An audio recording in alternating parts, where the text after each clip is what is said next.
Hey everyone, welcome to the show. So I just wanted to talk a bit today about a subject it's should be easy to talk about, but these days it's just becoming intense and it shouldn't be, which is just identity and identity politics in general. When you put the word politics in something, you're already off to a bad start, but that's what it's become, unfortunately. I feel like, again, like I said, the art of having a completely unbiased debate with someone, or at least if you both have your particular view or your particular side, to just have a conversation, and listen and take in their point of view and you talk about yours. I still feel like that's not happening, and it's so sad. There's people like Joe Rogan and Russell Brand, Ben Shapiro. These are all very different people. Bill Maher. I listen to all these people because all of them are celebrities who, even though they have celebrity status, they haven't fallen into the trap of trying to bow down and please everybody, which, let's be honest, I'm sorry to say, that's what all celebrities, actresses and actors do. That's just inherently who they are usually, and why they get into that kind of work. There's nothing wrong with that. We love actors and actresses, but they are, sorry to say this, they are very needy and they need to be liked. And so they are easily swayed by cancel culture. But, these guys still are willing to have a conversation, a debate, to let people come on with different political views all over the spectrum. And even though they might say their piece and at the end still not agree, they don't yell at each other. They don't get upset. They don't get emotional. They don't yell rhetoric. I can't stand that either. I can't stand someone who won't stop and listen, especially listen to scientific facts. And when you try to answer their question, they get emotional and upset, and that triggers them, and they just spout rhetoric at you, and they just have to keep saying the same things over and over, even though they're based on no scientific logic or fact. And sorry to say, if you use logic and science, you're going to win every time. Now, within the scientific community, their entire job is to try to prove themselves wrong. That's what they do. They prove theorems and theories wrong. They try to break them. And when they can't, they go, shit, I guess 1 + 1 does equal 2. And it becomes the fabric of our universe and science. Anyway, my point is it's good to just have a discussion. And that's not happening a lot these days. You can't discuss certain things without someone getting triggered, and then you're evil. You're wrong because you've upset them emotionally, even though your answer was trying to answer their question based on logic and fact, not even necessarily your opinion. And again, everyone's opinion counts, but sometimes only for so much, because if you are arguing facts, your opinion only goes so far, and then you have to bring in your extra backup of science and logic and facts. And, like the man says, facts don't care about your feelings. Sorry, they don't. So yeah, and even these guys, Russell Brand, Bill Maher, and Joe Rogan, they're all under fire now for literally just trying to, look up the facts, and the people that are upset at these facts have a go at them, and they say that it's all conspiracy theory or they're Nazis and hate mongers and on down the line. And then you get a smear campaign on you. That's sad. That's really sad. But, look, I do feel like they're winning. They're still out there. Anybody that just is a champion for, just a natural, unbiased discussion between two or more people, and respecting, listening, speaking in your turn, not yelling over them, not going harumph and walking off. My God, politicians are doing this. I'm sure they've always done this, but it's just so embarrassing now when they're being asked hard questions to real problems in the world, especially in America. Yes, I do follow a lot of this in America. I think America has a lot of problems right now on not facing the truth. No one wants to face the truth. It sucks sometimes. But you have to. Once you get through it, it'll set you free. That is another one as well. I know it sounds like a cheesy saying, but seriously, the truth will set you free, because you can tell when you're in a cage of lies. It eats away at you. And there's so many people that I think they just live each day with that lie until they believe it. But that's not good enough, because you're just hurting others. So yeah, first of all, to discuss these subjects is a tough one, but I want to discuss it because it's everywhere, and it is starting to affect my life. How? Because it's affecting everything that you're trying to live your life and escape. Like right now, you'd probably rather be hearing a podcast about a movie review. I do those too. I love movies. I love music. I love entertainment. I love to talk about that industry and critique that industry with my friends. But now, these narratives and these politics and identity politics are infiltrating my world of escapism. And I'm not saying every movie I go to just have pure escapism and fantasy. Many movies are of course, based on fact and life, or even if they're written as a story, as fiction, based on that writer's point of view, and it comes to life, and those characters come to life. And that's what we want. We want stories about characters, about everyone, all races, all genders. All movies have always encompassed this. But now I feel that movies are driven not by the story, not by the character. They're driven by politics. Not all of them, but a lot of them, a lot of the mainstream ones. They're driven to give you a particular message without allowing for other points of view. And if you disagree with the point of view, you're wrong, you're a Nazi, you're a racist, you're a piece of shit. Done. Because the media says so. So saith the Lord. The media. They really think they are the new hand of God. But, when a movie is built around trying to sell you a certain narrative and a point of view, and it's about identity politics rather than the character's race, the character's gender, rather than that character earning something based on merit or skill or triumph or something they've done, which all races and genders can do. Of course they can. But it's not because of that. I'm sorry. It's because of the individual. And that's what we want. We want stories about individuals. We like that. We don't want stories about an identity. It's just getting old. So yeah, so if I can't escape it, I'm going to talk about it. Because if I go to a movie and I'm enjoying it, because it's just about normal life where all humans are equal and the same, because we're all the same. We're all in this fucked up world together, and the world will kick your ass every day of the week. Everyone. I don't care what your sexual preference is, your religious preference, your race. The world will kick your ass, trust me. At any age, any gender, any country. If you don't believe that, or if it hasn't happened to you yet, it's going to. That's life. Welcome to it. So we're all in this together. So we all go to the movies together, by the way, to enjoy them as a group and an audience. And I feel like a lot of people, when they see that, when something is trying to be, forced down your throat, it's not like it's a bitter pill to swallow, or you just can't handle it. It's just that you're really doing it in the wrong way, and you're coming from the wrong place. I'm not saying movies in the past haven't had a message or an agenda or been political. Writers and directors and actors all have something that they add to it, and maybe their point of view. But they're not hostile against the audience. They don't hate the audience. That's the other thing I don't get. This hostility lately. There's such a hostility when it comes to subjects that are, grant you, I get it, they're very emotional.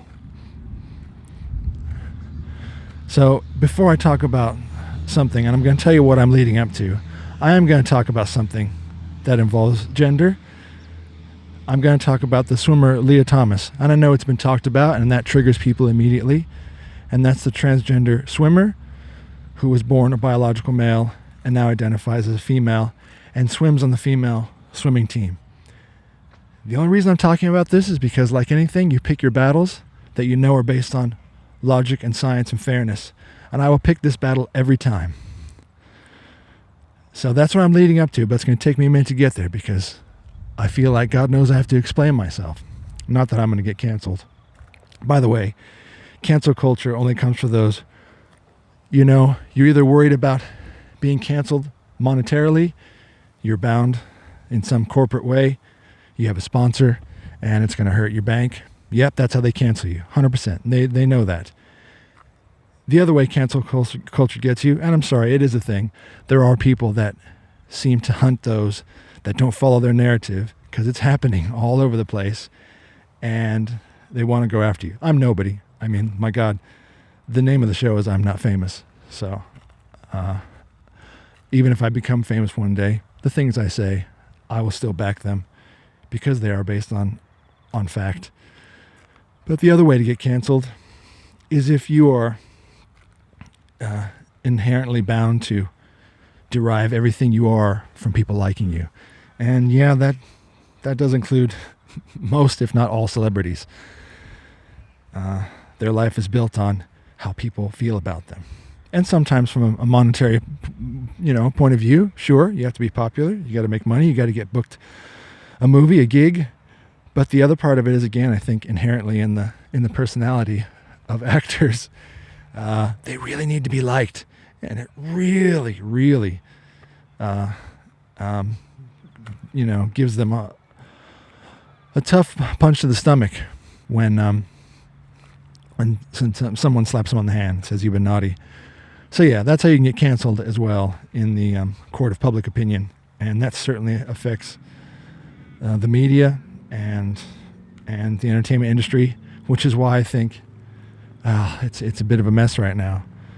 So yeah, still though, I'm just trying to say the right things that I feel, so you know where I'm coming from before I tackle those tough subjects that's going to trigger somebody emotionally.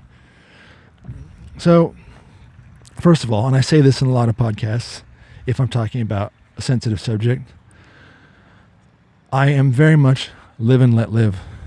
I've always been like that. I think most people are. I literally don't give a shit what you do. Out in the open or behind closed doors, I don't care. As long as you are not hurting other people, hurting yourself, or inciting others to hurt people based on what you're doing and what you believe. Besides that, I don't give a shit. You can dress up like a banana. You can marry your car.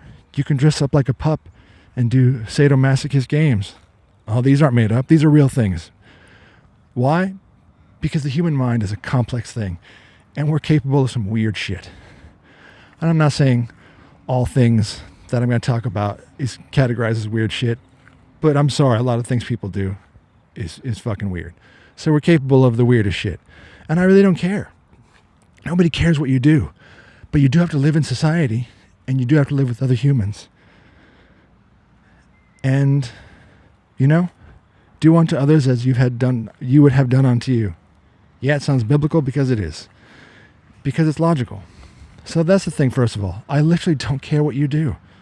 But when you are starting to affect other people, and you are starting to affect their lives, and you're doing it based on the fact that you're under the belief of some rhetoric that you really have no actual scientific or logical understanding of, and you're just doing it to do it because it sounds good, or it's the group you're in, I don't buy that. I don't buy that shit. I'm getting tired of the bullshit. Just getting tired of the bullshit. But first of all, and if you think this is getting too deep, you can just bow out. But you need to stop for a minute and just think of how you look at everyone. Let's say you had like x-ray goggles on, but they did more than x-ray. You could put them on and you could be out in the city and look at a crowd of people, and you've got the first lens on and you just see everybody's physical form, the outside. Normal, everyday people. Men and women, gay, straight, trans, old, young, black, white, Asian, German, Irish. I mean, that's the other thing. It's not just certain sections of people. There are so many different types of people in the world, and it's amazing and fascinating and beautiful. So right there, you're looking at that. The world's an amazing melting pot, just in the physical form. And let's say you can flip the lens and see another part. And you look inside. And you see that, well, there's someone else in there looking back at me. Now, there's no physical form as such, not like you would think a human being looks like, because we're just the mechanism, we're the tool. Our brain is the computer, the body is the function, the vehicle. It's the truck lifting, towing, picking things up. It's the mechanics. But who's driving that? Well, again, you want to keep this scientific, you want to keep it deep, you want to keep it religious. I'm just saying in general, whether you're a true blue Catholic or an atheist, whatever you are, who's driving? Imagine if you could see that. And that has no physical form that you can see. It's just this, whatever it is, glowing spirit you want to call it, looking back at you. And that's inside everybody, all of us. And as much as it's all the same, it's all different because it's a different, I'll use the word soul if you want, it's a different soul. It's a different entity driving. We're all unique, we're all individuals. And we all get put in this machine, which also comes in different shapes and sizes. But that's not it. That's one part as well. Let's say you can switch the lens and there's another part. There's the social part, sort of the skin they put on, the identity they put on. In some ways, it's the one they use to protect themselves from the world. It may not necessarily be them. A lot of people are not really their true selves. They're protecting themselves by being something else, portraying something else. And you could see that on the inside, because you might not even see it on the outside. I could go on and on and on. You could switch the lens again. You could sort of see this shadowy figure. I'll be honest, we all have one. Whatever it is, our fears, emotions and angers, things we have to keep in check, things that actually possibly help us at certain times, help us to be brave, help us to block the fear. That sometimes is something, even especially in today's society, we push down. I'll be honest, I do sometimes think it's more so in men, but women too. And I don't mean violence. I don't mean toxic male. I just mean there are things inside us that make us up from the time we're a kid and as we evolve when we're older. And it's inside. And a lot of times we bury all that, even though some of that could help us if we could control it and use it at the right times. If you're saving someone or you're trying to be brave to make a speech in front of thousands of people in front of a crowd, or you're going to make that big move at work to get the promotion, or you're going to, again, physically lift something off a child, it's fallen on them and you need to muster up the strength. Sometimes these things live in that shadow self, and you need to call upon it. And you can't let it out of control. That's called maturity. That's called knowing how to control. And that's inside all of us too. I'm sorry. All those dark, awkward fears and all those things that we push down, that's also in there. And some people it's living with them, right, side by side. Some people it's buried down, and that's probably not a good thing because it's going to come out in the wrong way. And again, you may think I'm getting very hippie and airy-fairy, whether you think I'm getting religious on you. No, I'm not a Scientologist. Truth be told, I was raised Catholic. Whatever I am now is of my own making, my own beliefs, and what I've decided to believe in. And I could say you could flip that lens again, and you could go to a part that you possibly couldn't fathom, because we don't like to think about these things. And again, this does sound a bit beyond, but it also is kind of based on fact. Everything in the world, energy. It's all based on energy. The universe, the Big Bang, the earth, walking around, driving a car, a cat jumping off the couch. Everything is movement and energy. It's never stopping. It's never being shut off. It's always just changing into another form. That's a fact. So imagine that there's that other part too. It's inside all of us. It's just this energy. And the fact is we're all connected to it. We are all connected. And again, you're like, Jesus Christ, where's this going? I'm just saying, when you if you're someone who's into science and you understand scientific facts, whether they're portrayed in this way or not, the fact is they exist. Energy exists. It's in all of us. It's how I'm speaking right now and walking around.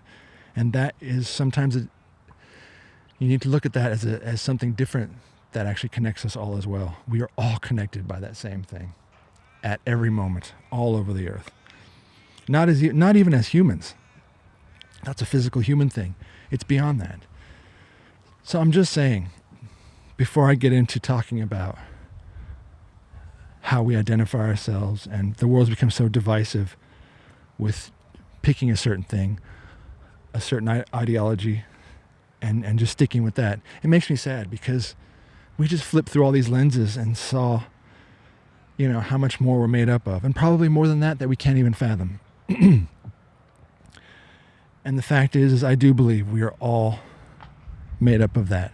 And beyond your sexual preference, beyond your skin color, beyond your religious belief, beyond what gender you feel you identify as, and it is contradictory to the body you're born in,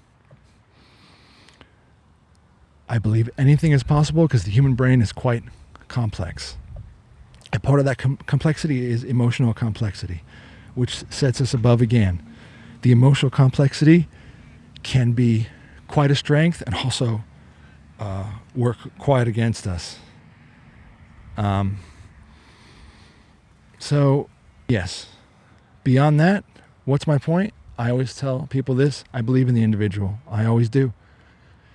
If you're worried that you're not going to use the right pronoun, you're not going to address someone the right way, or you're awkward, how about you just introduce yourselves and see what their name is? Because when it comes down to that, you ask someone their name, that's pretty safe. And everyone is unique in that way. No matter how we identify, some things we can change, some things we can't. But there is more to you than just the one thing or one piece of everything. Sexuality, religion, race. We are so many different things. Some people can sing, some people can play the piano, some people can act, some people are amazing athletes, some people are all these things. Everyone is an individual with an individual amazing mix and spirit.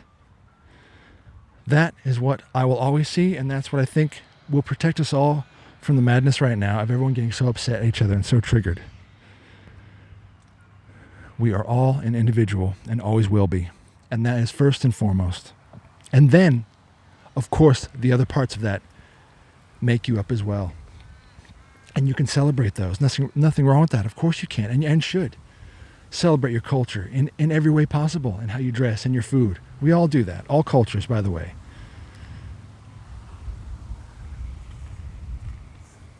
And that in itself is a beautiful thing. And this is why I don't like people feeding us the rhetoric and the bullshit and trying to divide everyone and saying that you must be in this camp and it must be divisive and you must be identified as this. I can't stand that.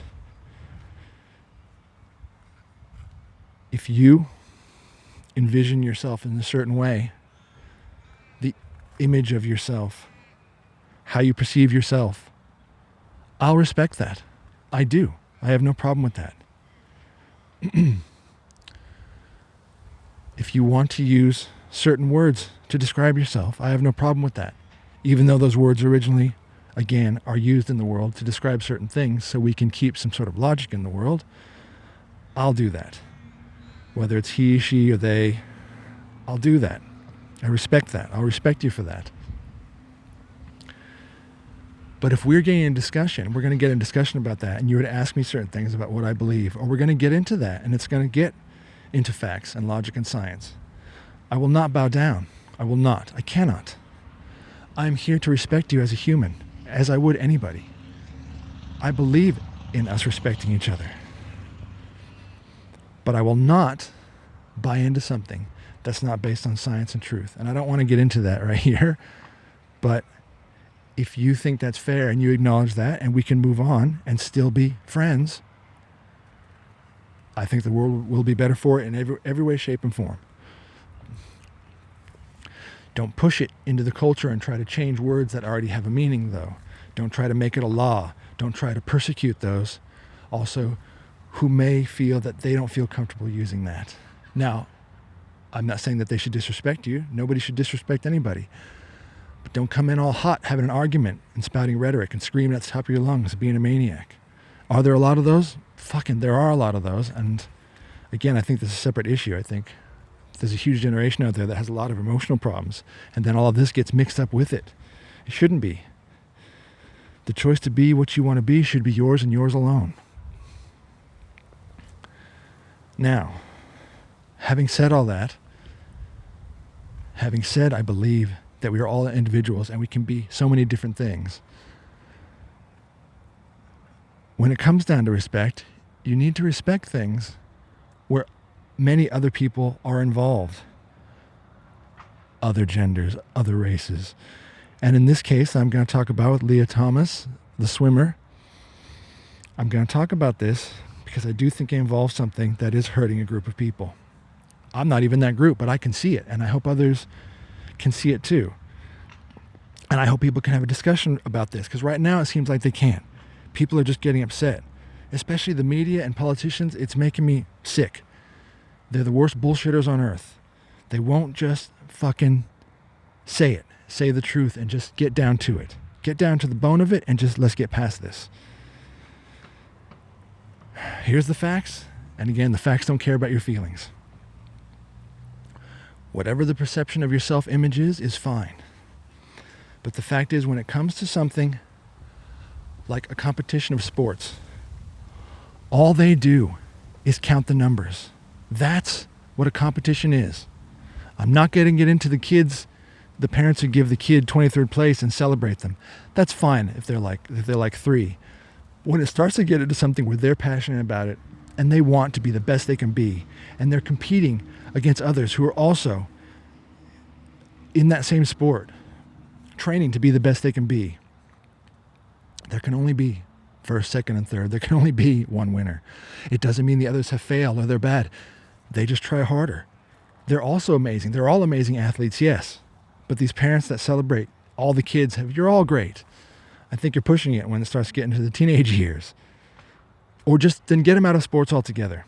All right? If that upsets you or offends your delicate nature, you need to put them in art class or something more subjective, something to bring out their artistic side. Because in competition, I'm sorry to say, it is specifically about the numbers. It is specifically about fairness. It is specifically about an even playing field. That is sports. You take 2 individuals on an even playing field who are both in the same sport, training in the same way to get to the same point. One is faster. It's as simple as that. One wins, one loses. If it's a team sport, same thing. It's all about the numbers. Baseball, statistics, that's all they do is count the numbers. It is based on numbers. Now, when you interrupt this and you change the parameters, it is not fair. And why can't people just say that? Why can't people say that without getting upset, or the media just keeps spouting rhetoric that anyone that brings that up is the fucking devil?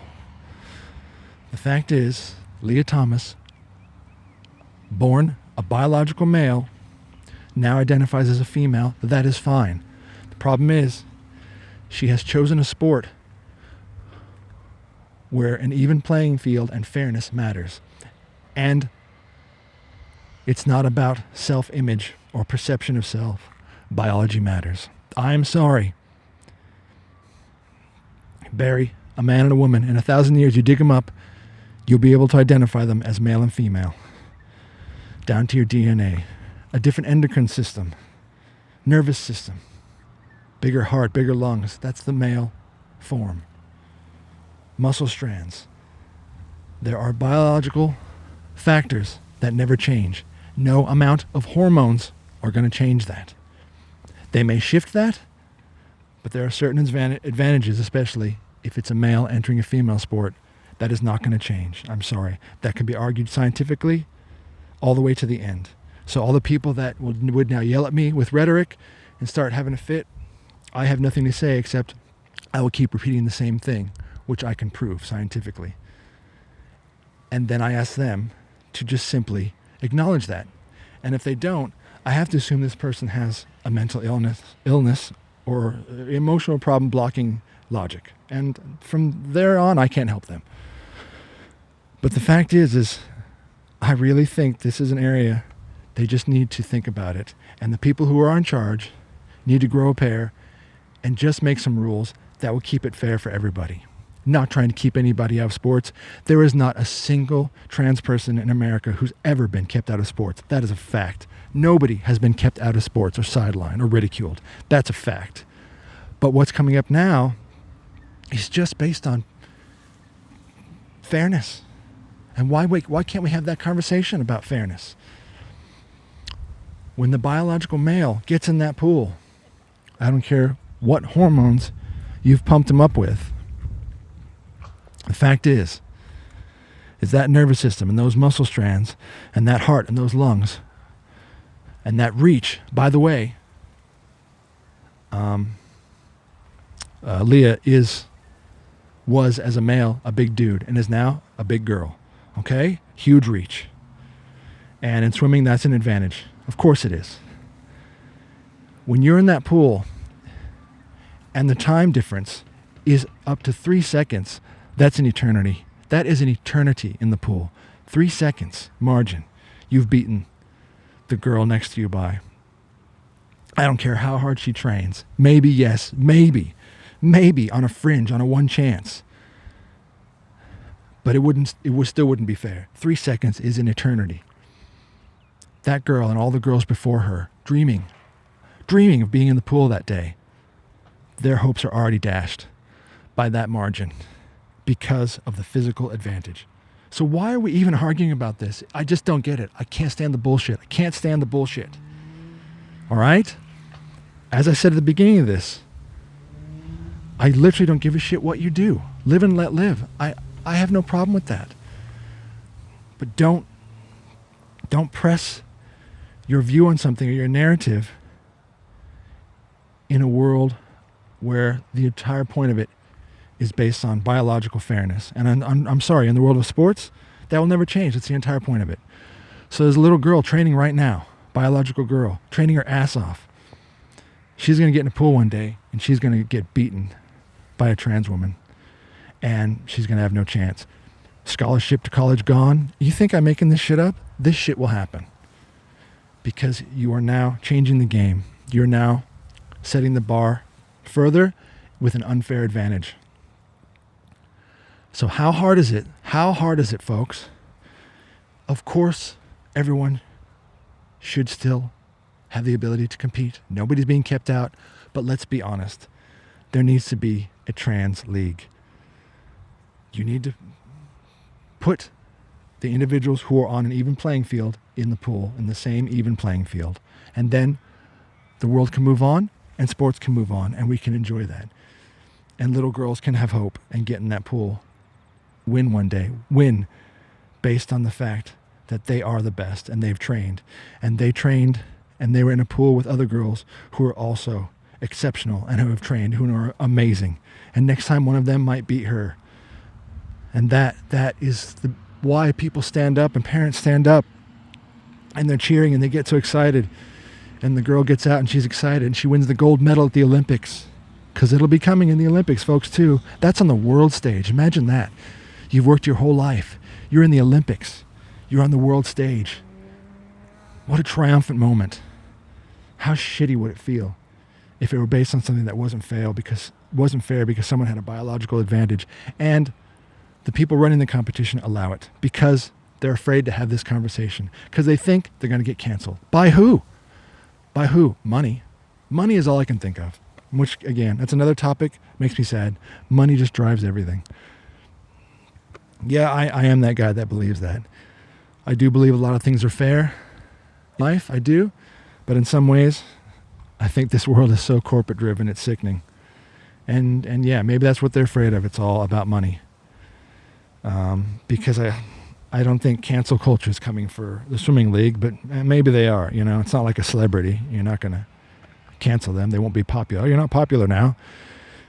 It must be about money and backing like that. And that's sad because that's, again, they need to grow a spine and stand up for the other females in the pool.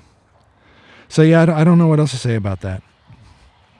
A male league, female, and trans. What's wrong with that? I think that makes perfect sense. And that competition can be totally legit, and they can feel proud. They can feel proud that they beat someone else on an even playing field. And with the correct rules, too, because, by the way, the rules keep changing. You know, it's hard to keep up. Imagine that, when the rules keep changing. You're bound by these rules. You know, God knows, there's rules about not taking drugs. Man, athletes have gone through shit for years about that. Work out pure. And certain diets, certain things, obviously no drugs or certain types of drugs that are allowed, whatever, performance enhancing. But then the rules keep changing, especially for the trans athletes. How long you have to be on hormones, how long for, and I'm sorry, but that's affecting it yet again if you make it longer or shorter. And still it doesn't matter, again, how many hormones you pump into someone. You can mutilate their genitals. It doesn't change the fact that down to their physiological core, they have physical, biological advantages as a male. That's never going to change. So come up with some specific rules, have a trans league, the world's your oyster. So look, I know it took me a while to get there, but that's all I had to say. I just wanted to have a chat about that because it's a subject that I think it's going to get worse and it's going to get out of hand because no one will have that real honest discussion. A real honest discussion. Nobody. And you keep looking to politicians or the government or the Supreme Court. Who are you looking to? Those people won't even have the discussion. Some of those people won't even front up and just say the honest truth because they're afraid. They're afraid of getting canceled. I guess they're afraid of losing their job. Everyone's afraid of losing their job. Fucking A. Everyone's afraid of losing their job. Christ. Maybe we should listen to the homeless. I swear, I'm going to start interviewing the homeless because they probably have the most to say because they got nothing to lose, baby. They'll tell you the truth. World's fucked up. That's what they'll tell you. So, anyway, that's what I think. And, as always, live and let live. Enjoy, but be good to each other, and see you later. Bye.